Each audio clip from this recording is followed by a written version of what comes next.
दोस्तों, टेकी बग के इस वीडियो में आपका स्वागत है दोस्तों। आज हम बात करने वाले दोस्तों नोकिया 5.1 प्लस के बारे में।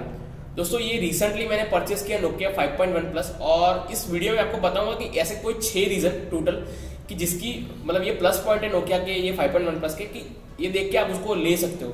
तो ऐसे में 6 रीजन आपको यहाँ बताने वाला हूँ वीडियो में।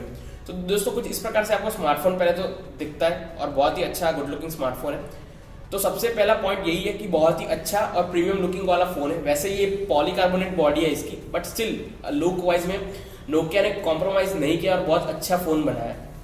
दूसरा पॉइंट की बात करें दोस्तों, आपको मिलेगा इसमें मीडियाटेक का हीलियो P60 जो बहुत ही अच्छा प्रोसेसर है। ये प्राइस रेंज में अभी नॉर्मल इसकी प्राइस चलती है 11,000 और सेल वगैरह में आपको 10 से 9,000 के बीच में डिस्काउंट लगा के मिल जाता है। तो 9,000 या 10,000 में आपको मीडियाटेक का P60 मिल रहा है, तो बहुत ही अच्छा बात है। दोस्तों तीसरे फीचर की बात करें तो नॉच डिस्प्ले।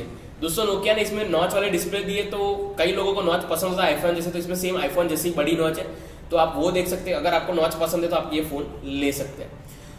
दोस्तों चौथे फीचर की बात करें तो इसका सॉफ्टवेयर, मतलब ये इसमें एंड्रॉयड है बट स्टॉक एंड्रॉयड मिलता है और एंड्रॉयड 1 प्रोग्राम के अंडर आता है। तो एंड्रॉयड 1 प्रोग्राम के अंदर आपको ये फायदा होगा कि आपको 2 साल तक की एंड्रॉयड के मेजर अपडेट्स मिलेंगे गूगल के एंड से, और हर महीने सिक्योरिटी पैच अपडेट भी मिलेगा।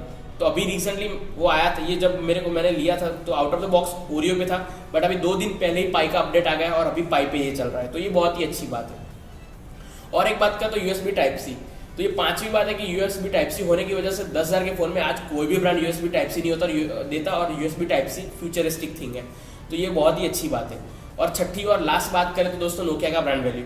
दोस्तों आप लोगों को पता होगा, आपके फैमिली में या फिर आपने शायद पास्ट में नोकिया के फोन यूज किए होंगे, और नोकिया की इमेज हम लोगों के बीच में बहुत ही अच्छी है पास के लिए। अभी अच्छे काम कर रहा है ब्रांड, कुछ ऐसे फोन लॉन्च किए जो बहुत अच्छे हैं उसके प्राइस के हिसाब से, और ये उनमें से ये एक फोन है नोकिया 5.1 प्लस।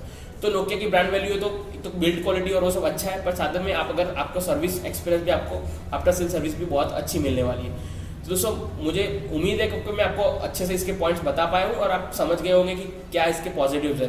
तो ये इसके कुछ ऐसे रीजन है जिसकी वजह से आपको ये फोन लेना चाहिए। दोस्तों आपको कोई सवाल हो सुझाव तो नीचे कमेंट करना मत भूलिए। आपको ये वीडियो अच्छा लगा तो लाइक करिए, शेयर करिए अपने फ्रेंड्स और फैमिली के साथ, और आपने हमारे चैनल को सब्सक्राइब नहीं किया तो नीचे रेड बटन मिलेगा, वहां से क्लिक करके सब्सक्राइब कर सकते हो। दोस्तों फिर मिलेंगे कोई ऐसे वीडियो में, तब तक के लिए बी टेकी।